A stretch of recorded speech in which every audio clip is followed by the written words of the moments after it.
পাঁচ দফা দাবিতে জামাত ইসলামী আন্দোলন সহ 8টি রাজনৈতিক দল কিন্তু আজকে তাদের পূর্ব ঘোষিত যে কর্মসূচি প্রধান উপদেষ্টা ডক্টর মোহাম্মদ ইউনূসের বাসভবন যমুনা অভিমুখে যে কর্মসূচি সেটা কিন্তু শুরু হয়ে গেছে। বাংলাদেশ জামায়াতে ইসলামী এবং জাতীয় নাগরিক পার্টি নির্বাচনে না গেলে ডক্টর মোহাম্মদ ইউনূস পদত্যাগ করতে পারেন। জুমা শেষেই যমুনা ঘেরাও, পদত্যাগ করবে ডক্টর ইউনূস। ফেব্রুয়ারিতে নির্বাচন হচ্ছে না, দেশ যে কোন দিকে যাচ্ছে বলা যাচ্ছে না। বিস্তারিত থাকছে ভিডিওতে।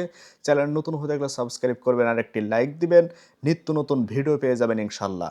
দর্শক, জুমা শেষেই ঝাঁপিয়ে পড়েছে বাংলাদেশ জামাত ইসলামী সহ চরমনাই সহ খেলাফতে মজলিস মামুনুল হক সহ মানে সবাই একত্রিত হয়ে ঝাঁপিয়ে পড়েছে যমুনা ঘেরাও করবে।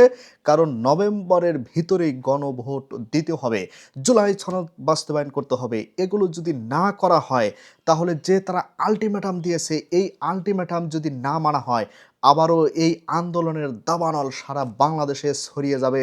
সারা বাংলাদেশে দাউ দাউ করে আগুন জ্বালিয়ে দিবে এই সমস্ত ইসলামী দলগুলো। কেন?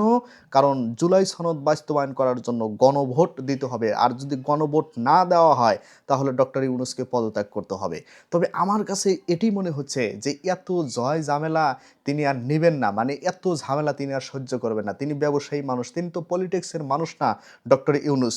তিনি হয়তো মানে চতুর্দিক থেকে যখন চাপ সৃষ্টি হচ্ছে এবং আরও হবে, যেহেতু এনসিপিও কিন্তু এর সাথে যোগ দিচ্ছে, কারণ তারাও কিন্তু চাচ্ছে যে জুলাই সনদ বাস্তবায়ন হোক। কারণ জুলাই সনদ বাস্তবায়ন হওয়া তাদের জন্য সর্বোচ্চ মানে বেশি গুরুত্বপূর্ণ অন্যান্য দলের চেয়ে। সুতরাং তারাও চাচ্ছে সমস্ত দল যখন একত্রিত হয়ে এরকমভাবে চাপ সৃষ্টি করবে তখন কিন্তু ডক্টর ইউনূস মানে তত্ত্বাবধায়ক একটি সরকার দিয়ে সিগনেচার করে পদত্যাগ করে তিনি চলে যাবেন।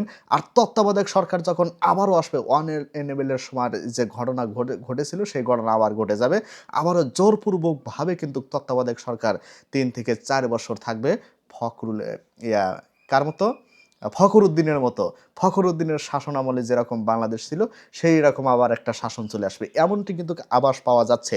অর্থাৎ নির্বাচন যে ফেব্রুয়ারিতে হচ্ছে না, এটি মানে এই আন্দোলনগুলো দেখেই বোঝা যাচ্ছে।